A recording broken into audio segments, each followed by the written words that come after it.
Entonces hay que prepararse para ese día.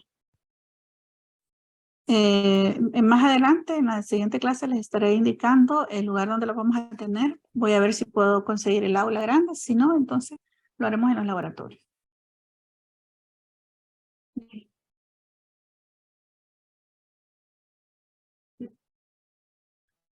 No, nosotros tenemos data show, por eso no se preocupe. Okay. Doctora, todas las presentaciones serán el mismo día. Correcto, sí.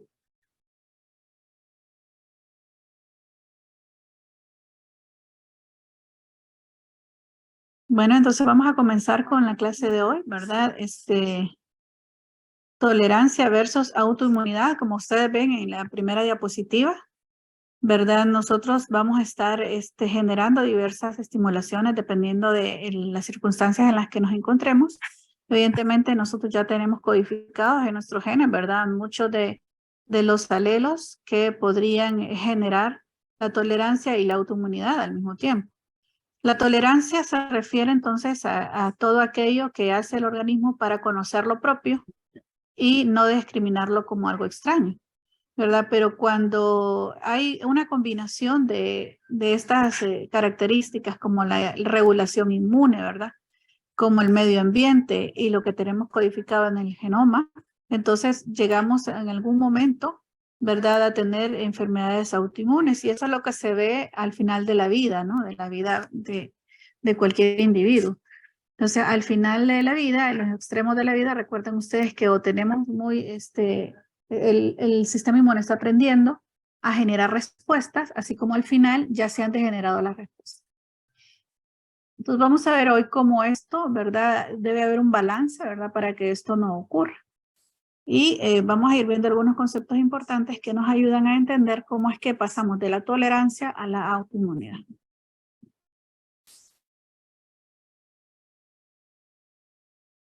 Entonces, ¿qué es la tolerancia? Es la falta de respuesta inmunológica específica contra antígenos propios con exposiciones previas. Entonces, la tolerancia es aquella que se desarrolla en las etapas tempranas de la vida, desde el desarrollo del embrión, ¿verdad? Entonces, estamos expuestos a nuestras propias células, ¿verdad? Y empiezan a reconocer las células incluso maternas, ¿verdad? Como propias, o cuando tenemos aquel caso de gemelos, ¿verdad? Que también pueden exponerse a sus propios antígenos, y entonces a eso se le conoce como tolerancia. Pero la tolerancia puede ser natural o puede ser inducida, ¿no? La natural es aquella que se adquiere durante el desarrollo, por ejemplo, los linfocitos T y los B, los órganos linfoides primarios y en la periferia. Recuerdan ustedes que ellos pasan varias evaluaciones, digamos, ¿verdad? O procesos en el que o funcionan o se eliminan, ¿no? Ya vimos nosotros cómo se eliminan los linfocitos T y los linfocitos B cuando estos no son productivos o cuando están autorreaccionando, ¿no? Y la inducida por antígenos no propios que se llaman tolerógenos, ¿verdad? Y estos tolerógenos pueden ser inducidos ya sea porque los inoculamos o porque en etapas tempranas se induce, ¿verdad? Esa tolerancia. Y para eso tenemos este ejemplo, ¿verdad? Por ejemplo, de estos bovinos gemelos que son dicigotos, ¿verdad? Fusionados, que tienen la placenta fusionada. Y esto ocurre pues en la mayoría de los mamíferos. Esto fue descrito por el doctor Ray Owen desde 1945, cómo es que esta tolerancia llegaba. De la fusión de la placenta hace que hay un intercambio, ¿verdad?, sanguíneo entre estos dos seres. Y lo que ocurre entonces es que se mantiene esa tolerancia como propia porque en las etapas tempranas, ¿verdad?, ellos se han encontrado o han reconocido estas células, cualquiera que sea de ambos, como propias. Entonces, cuando estos animales se separan, permanecen reteniendo, ¿verdad?, esa tolerancia de forma permanente. Esto ocurre entre los gemelos también, ¿verdad?, humanos, cuando son del mismo cigoto. Entonces, vean ustedes que la tolerancia puede ser inducida en etapas tempranas, ¿no? Entonces, ¿cuáles son estos mecanismos? Pueden ser centrales, ¿verdad? Ocurre cuando los linfocitos reconocen antígenos propios, ¿verdad? En el timo o en la médula ósea, o sea, en los órganos linfoides primarios o centrales. Y entonces ellos van a empezar a reconocer estas células en el proceso de maduración y luego de diferenciación. Y si hay reconocimiento contra lo propio, recuerdan ustedes que los linfocitos B hay de lesión o puede haber también anergia, ¿verdad? Cuando son de superficie o cuando son antígenos solubles, que ya lo vimos en clases anteriores. Solo para recordar cómo es que estos fenómenos ocurren. Y de los linfocitos T también, ¿verdad? Recuerdan que estas incluso ayudan a que estos linfocitos se diferencien, ¿no? Entre linfocitos T ayudadores y linfocitos T citotóxicos. Y cuando ocurre reconocimiento, mucho reconocimiento, recuerden que el reconocimiento de los linfocitos T debe ser intermedio. Si hay mucho o hay muy poco, entonces ocurre la lesión, puede ocurrir la anergia, ¿verdad? Entre los linfocitos CD8 y los linfocitos CD4.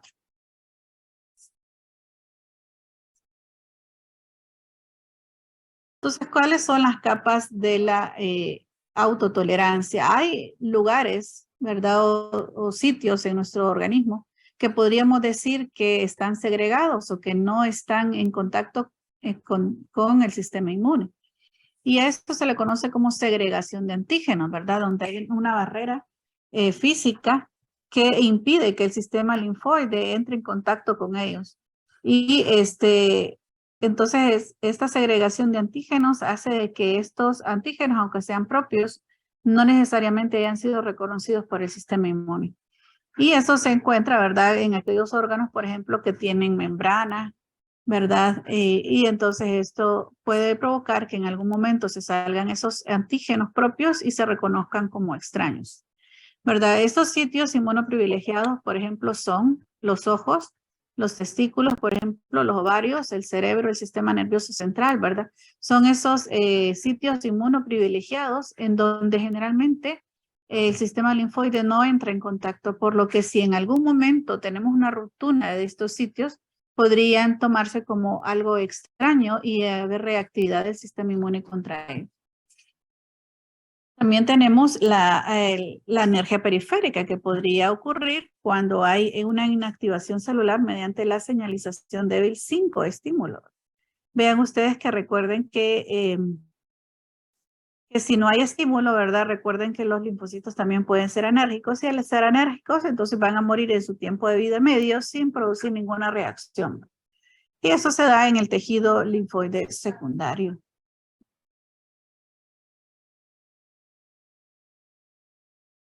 Y también tenemos células reguladoras, ¿verdad? Estas células reguladoras hacen entonces que nosotros empecemos a tener la supresión de citocinas o señales intercelulares. De hecho, eso es muy importante en el sistema inmune, porque las células reguladoras son las que nos van a ayudar a detener ya las reacciones cuando ya la enfermedad o el antígeno se haya eliminado.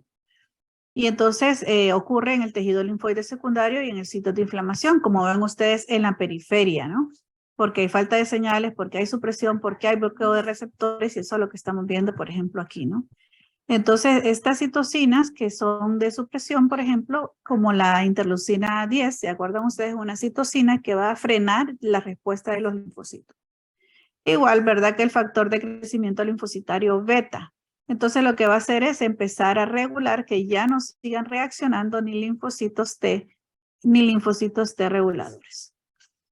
Y también tenemos la desviación de citocinas, ¿verdad? Esta también puede ser que se polariza, recuerden ustedes la respuesta inmune, ¿verdad? La diferenciación de células TH2 que limitan la secreción de citocinas inflamatorias y se dedican entonces a la producción de anticuerpos, por ejemplo. Y eso se da también en el tejido linfoide secundario y en sitios de inflamación. Y la de lesión clonal, ¿verdad? Que es una de las principales, que es capaz de autotolerancia, ¿verdad? Que es la apoptosis posterior a la activación. Y se da en el tejido linfoide secundario en sitios de inflamación. Como verán ustedes, ¿verdad? Podemos tener la tolerancia periférica por falta de señales, por supresión y por bloqueo de receptores, porque estas interleucinas también van a ayudar a que los linfocitos dejen de estar activados y sigan reaccionando. Por supuesto, siempre van a quedar linfocitos de memoria, ¿verdad? Que van a mantener la memoria inmunológica. Esto no tiene que ver con la tolerancia. Entonces, ¿a qué nos referimos con la autoinmunidad? Entonces, la autoinmunidad sería la ruptura de ese mecanismo de tolerancia, ¿verdad? Y lo que ocurre entonces es que se reacciona contra los propios antígenos por estos linfocitos autorreactivos. La respuesta inmune no siempre es peligrosa. Recuerden ustedes que tenemos este antibiotipo. Recuerden que son anticuerpos contra los anticuerpos que van a ir eliminando estos anticuerpos que ya no se necesitan en la reacción. Sin embargo, ¿verdad? Se conocen una gran cantidad de enfermedades autoinmunes que se han desarrollado por anticuerpos contra antígenos propios, y eso se puede dar por factores genéticos, ¿verdad? Por infección y exposición ambiental. Las infecciones, especialmente virales, provocan, ¿verdad?, que haya muchas autoinmunidades. Y la exposición ambiental a un estímulo específico también, ¿verdad? Entonces, lo que ocurre es que hay una desregulación inmunitaria que provoca la autoinmunidad. Entonces, ¿cuáles son las causas que se creen para estas autoinmunidades? Por supuesto, el secuestro de antígenos es muy importante porque esto va a llevar entonces que sitios que son inmunoprivilegiados, como por ejemplo el globo ocular, ¿verdad? Si en algún momento hay un accidente, ¿verdad? Y se rompe ese globo ocular, esos antígenos que antes no habían sido reconocidos, ¿verdad? Por el sistema inmune entran, ¿verdad? En contacto con células linfocitarias en los ganglios y entonces van a provocar reacción inmunitaria contra esos antígenos que aunque no son extraños y son propios, ellos nunca lo habían reconocido. Por lo tanto, entonces van a empezar a tener una reacción inmunológica y no solo va a dañar, ¿verdad?, el globo ocular que se rompió, sino también el otro, ¿no? Porque va a encontrar los mismos antígenos en ambos globos oculares. Entonces vean ustedes que esto es muy importante. Estos sitios inmunoprivilegiados, cuando especialmente ocurren accidentes, provocan luego autoinmunidades. Y también tenemos entonces esos escape de clonos autorreactivos. Recuerdan ustedes que no todos logran ser eliminados como deberían y siempre se escapan. Pasan del sistema nervioso, perdón, pasan del sistema inmune central al sistema inmune periférico. Y en el sistema inmune periférico entonces pueden también reaccionar con antígenos propios. Las pérdidas de células regulatorias es muy importante, porque si no hay quien regule la respuesta inmune, entonces evidentemente vamos a tener una gran cantidad de clonos reactivos que van a seguir trabajando sin necesidad de hacer. Y esta desregulación puede llevar entonces a que no se desarrolle la respuesta inmune como debe. Y por supuesto las reacciones cruzadas contra antígenos exógenos, que son reconocidos como de antígenos propios modificados. Por ejemplo, la enfermedad de Chagas. En la enfermedad de Chagas, este parásito tiene una proteína muy similar a la proteína que recubre el corazón. Entonces, lo que va a ocurrir es que cuando el sistema inmune reacciona contra ese parásito, también va a reaccionar contra las proteínas que están en el corazón. Y lo que va a ocurrir entonces es que el corazón se va a inflamar, claro, ¿verdad? Evidentemente, la reacción autoinmune va a provocar inflamación y el corazón es muy grande. Por eso dice que las personas con Chagas tienen un corazón muy grande, ¿verdad? No porque son buenas personas, sino porque lo tienen inflamado. Y entonces esa inflamación al corazón después provoca muchos problemas que llevan incluso a la muerte al paciente. Entonces, vean ustedes que pueden haber reacciones cruzadas, no solo de este tipo, sino de una variedad de antígenos que pueden encontrarse en nuestro organismo, similares a parásitos o a otros antígenos extraños. Las enfermedades autoinmunes entonces pueden clasificarse de dos maneras. De acuerdo al sitio donde ocurre el daño, entonces pueden ser órgano específico o no órgano específico. Cuando es sistemático, entonces se le conoce como órgano no específico. Pero también mediante el tejido al cual dañan, ¿no? Entonces están mediadas por anticuerpos, entonces se asocia con la hipersensibilidad tipo 2. Vean ustedes, yo les mencionaba la vez pasada que las hipersensibilidades y las autoinmunidades van muy cercanas, ¿no? Entonces las mediadas por anticuerpos con la hipersensibilidad tipo 2, las mediadas por anticuerpos 3, también recuerden que por inmunocomplejos, ¿no? Y las mediadas por células que se refiere a la hipersensibilidad tipo 4. Entonces aquí nosotros tenemos un cuadro de la clasificación de las enfermedades de acuerdo al sitio donde ocurre el daño y entonces las órganos específicas que puede ser, por ejemplo, en el sistema endocrino, puede ser dada por la tiroiditis de Hashimoto. Vean ustedes la enfermedad de Graves, que ya la vimos en las hipersensibilidades, menopausia prematura, vean ustedes la hipoglucemia autoinmune, la diabetes, la orquitis autoinmune, y todas estas afectan el sistema endocrino. Pero también tenemos el sistema neuromuscular, ¿verdad? Como la miastenia gravis, el esclerosis múltiple, pero también en la piel, como el pénfigo vulvar o el pemphigoide. Y en el sistema hematopoyético, ¿verdad? Todas aquellas anemias y el cardiopulmonar, el síndrome de Gold-Pastur, que se le conoce como el de la enfermedad de Leno, ¿verdad? Y dígame, Scarlett. El Guillain-Barré entonces es como el sistema neuromuscular. ¿O no? Ok, esa es una combinación, ¿verdad? Recuerden que el sistema nervioso central tiene mucho que ver con este tipo de afecciones. Entonces, es más que neuromuscular, es del sistema nervioso central.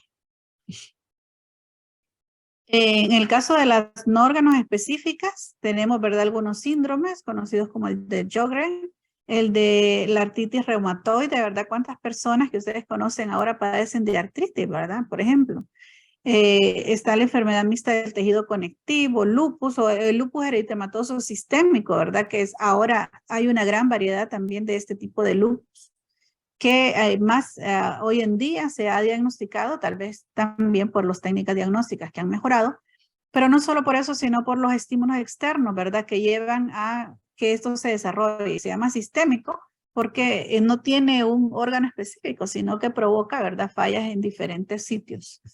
Y por eso se llama sistémico. Entonces vean ustedes que estas órganos específicas y las órganos no específicas también se asocian, ¿verdad?, con las hipersensibilidades. Y por el mecanismo por el cual están causando el daño, entonces podríamos decir, vean ustedes, aquellas mediadas por anticuerpos que se asocian con la hipersensibilidad tipo 2, ¿verdad? Tenemos las anemias, como ven ustedes, el síndrome de Gold-Pastur, el pénfigo, la enfermedad de Graves y la miastema gravis, ¿verdad? Porque son mediadas por anticuerpos. Son anticuerpos que reaccionan contra su propio organismo. Entonces, por ejemplo, en la anemia hemolítica inmune, ¿se acuerdan ustedes que tenemos el factor RH, ¿verdad? Que es el que empieza a destruir los glóbulos rojos, ¿verdad? Tenemos, por ejemplo, la enfermedad de Graves, que es el receptor de la hormona tiroidea, ¿verdad? O sea, el receptor de la estimulante de la hormona. Y eso provoca el hipertiroidismo y eso hace que haya exoftalmia, ¿verdad? Los ojos se vuelven saltones. Tenemos la miastenia gravis, ¿verdad? Que también tiene que ver con el receptor de aceticolina, que es un neurotransmisor, ¿verdad? Y lo que provoca es que hay una fatiga muscular y el músculo se va degradando a medida que ocurre, ¿verdad?, la enfermedad. No hay estimulación del músculo, entonces las extremidades se ven adelgazadas, ¿verdad? Y tenemos también aquellas medidas por inmunocomplejos, recuerden, por la hipersensibilidad tipo 3, como el lupus eritematoso sistémico. Esos complejos inmunes que empiezan a provocar daños no solo a las histonas, a los ribosomas, ¿verdad?, a los ácidos nucleicos, y puede provocar entonces glomerulonefritis, vasculitis, artritis, etcétera. Por esa razón es sistémico, que le afecta a varios órganos o sistemas. Y la mediada por células, recuerdan que se asocia con la hipersensibilidad tipo 4, la diabetes está la artritis y la esclerosis múltiple, ¿verdad? Cada uno teniendo antígenos específicos. Por ejemplo, la diabetes tiene que ver con las células B del páncreas, ¿no? Y se destruyen estas células B, por lo tanto, entonces tiene disfunción en la producción de sus hormonas. La artritis reumatoide, ¿verdad?, tiene que ver con el antígeno sinovial, ¿verdad? Y entonces eso va provocando inflamación y destrucción articular, así como la esclerosis múltiple, ¿verdad?, que tiene que ver con la mielina, ¿verdad? Y lo que ocurre entonces es que va a haber parálisis al final y puede también ocurrir ceguera y etcétera. Es una degeneración lenta, pero constante. Entonces también nosotros tenemos, recuerden, factores genéticos que nos pueden predisponer a una autoinmunidad, y esto es lo que más ahora se ha estado asociando a las enfermedades. ¿Se acuerdan ustedes? El complejo mayor de histocompatibilidad tiene mucho que ver, ¿verdad?, con el desarrollo de estas autoinmunidades, y sí hay probabilidades, ¿verdad?, que encontremos un alelo, ¿verdad?, que puede estar asociado a una enfermedad. Y, por ejemplo, si el HLA-27 con puntitos aquí que lleva nomenclatura, ¿verdad?, específica, puede ser asociado a la espondilitis anquilosante, es una enfermedad degenerante también. La enfermedad de Graves, ¿verdad?, con el HRDR3, o sea, con el complejo ya sea tipo 1, con el complejo tipo 2, ¿verdad?, van a estar asociadas a algunas enfermedades. Y de esto hay probabilidades, ¿verdad? El HLA-B27, por ejemplo, no solo se ha asociado ni a la espondilitis ni a la uveitis, sino también al VIH, por ejemplo, ¿verdad? A qué tan rápido puede progresar a SIDA el VIH. Entonces hay una gran cantidad de estudios que se han asociado a alelos del complejo mayor de histocompatibilidad con enfermedades, con factores genéticos que nos pueden predisponer a nosotros. De hecho, nosotros hicimos un estudio con dengue y encontramos que el factor de necrosis tumoral alfa está asociado con la predisposición a un dengue grave, por ejemplo, de aquí en Honduras, ¿no? Entonces, estos estudios que se hacen con los factores HLA son muy importantes porque la persona que tenga un HLA, ¿verdad?, específico puede tener la probabilidad de desarrollar una enfermedad.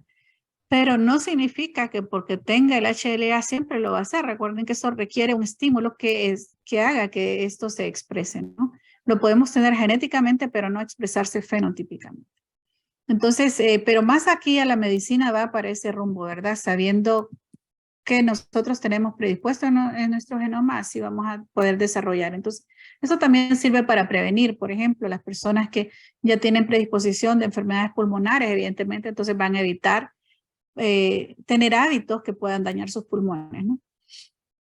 Estos son ejemplos de enfermedades autoinmunes que ya habíamos visto también un poco en las hipersensibilidades. La enfermedad de Graves es una de ellas, ¿verdad? En la que hay un anticuerpo que está evitando que la hormona, ¿verdad?, se una con su receptor. Y entonces, pero se mantiene ahí y esta sobreestimulación provoca una gran cantidad de producción de hormona tiroidea porque se mantiene estimulado el receptor. Al mantenerse estimulado el receptor, entonces va a seguir produciendo hormonas tiroideas. Lo normal es que eso ocurra, ¿no? Lo normal es que la hormona estimule el receptor y se produzcan las hormonas tiroideas. Esta es la estimulante de la tiroides, ¿no? Hormona estimulante de la tiroides. ¿Y qué va a ocurrir? Entonces, si el anticuerpo está unido ahí constante en ese receptor, va a haber una sobreproducción de hormonas tiroideas, provocando entonces que haya voz, incluso agrandamiento, ¿verdad? De la tiroides. Recuerden cuando un anticuerpo está unido a un antígeno, ¿verdad? Hay lisis también por complemento. Y entonces va a provocar inflamación, va a haber un bocio, ¿verdad? Que se va a producir y además de eso va a producir exoftalmia, ¿verdad? Entonces, esto es un ejemplo de una enfermedad autoinmune. Y también tenemos la anemia perniciosa, por ejemplo, ¿no? El factor intrínseco ayuda, que se encuentra en nuestra sangre, ayuda a que la vitamina B12 sea acarreada, ¿verdad?, a través de nuestro cuerpo y sea utilizada. Lo que ocurre entonces es que hay un anticuerpo que está bloqueando también al factor intrínseco que acarrea la vitamina B12, por ejemplo. Y aunque la consumimos en la dieta, esta no es productiva porque se elimina, ¿no?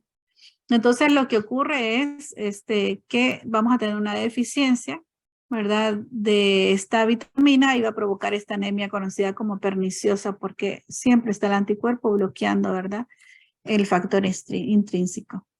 Dígame, Starlet. Doctora, ¿y cuando hay exceso de vitamina B12, qué pasa?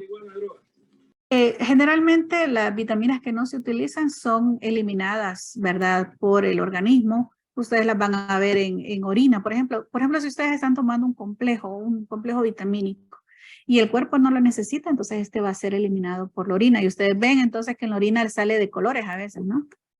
Porque están eliminando las vitaminas que no necesitan. Ahora el problema es necesitar las vitaminas y no consumirlas. Dígame, Carlos.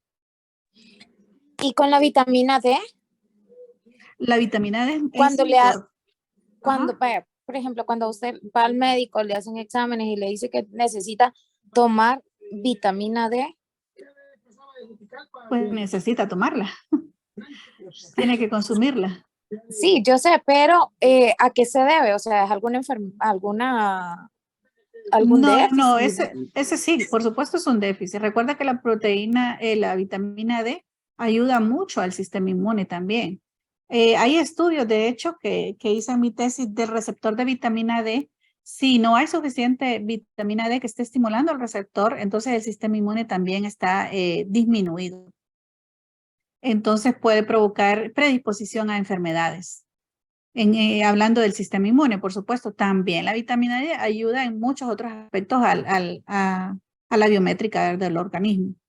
Pero hablando con relación al sistema inmune, en mi tesis de hecho hice un estudio con el receptor de vitamina D y la ausencia de la vitamina D provoca entonces que haya deficiencia en el sistema inmune para reaccionar contra antígenos externos, ¿verdad? Entonces es importante también que nosotros consumamos la suficiente cantidad de vitaminas que necesita nuestro organismo. Lo que no necesita, le aseguro que el organismo lo va a desechar, ¿verdad? Pero sí es importante consumir lo que sí necesitamos. No sé si respondí su pregunta. Gracias, doctora. Ok, vean ustedes en este último esquema, que es el último ya de la clase, donde se van a juntar, ¿verdad? Muchos factores para que ocurran autoinmunidades. No significa que todos vamos a padecer. La mayoría, de hecho, en edades adultas, mayores, tenemos alguna autoinmunidad, ¿verdad? Pero es porque ya hay una gran cantidad de factores que está provocando eso, ¿verdad? Recuerden que se van perdiendo algunos nutrientes, nuestras dietas son bien diferentes cuando comemos de jóvenes, niños y adultos, ¿verdad? Entonces, eso va cambiando. No solo en algún momento se desate una autoinmunidad, ¿verdad? Sino también infecciones pueden provocar que esto ocurra. Los microorganismos que nosotros tenemos, ¿verdad? En nuestro sistema intestinal es muy importante porque ellos se mantienen con nosotros por mucho tiempo. Y de hecho, de acuerdo a la pregunta que me hizo Scarlett, ¿verdad? Tenemos muchos microorganismos en el sistema gastrointestinal que nos ayudan incluso a absorber vitaminas. Entonces, ¿qué ocurre cuando nosotros pasamos por un proceso infeccioso y nos dan mucho antibiótico? Eliminamos no solo la biota buena, la mala, sino también la buena. Entonces, tenemos que restablecer esa biota para que nos sigan ayudando a absorber muchos nutrientes que por sí solos nosotros no podemos. Entonces, esa biota también puede provocar al final autoinmunidades, ¿no? El medio ambiente, por supuesto, ¿verdad? El medio ambiente es muy importante, eso tiene que ver cómo nos nutrimos, ¿verdad? ¿Qué consumimos en la dieta?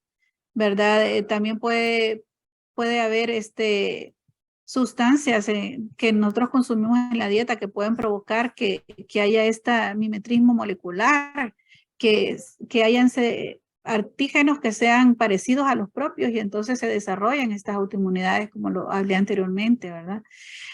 También puede ser el sol, ¿verdad? Si nosotros nos exponemos mucho al sol, pueden estimular, ¿verdad? Células que van a provocar autoinmunidad, el tabaco, por ejemplo, es otro, etcétera, ¿no?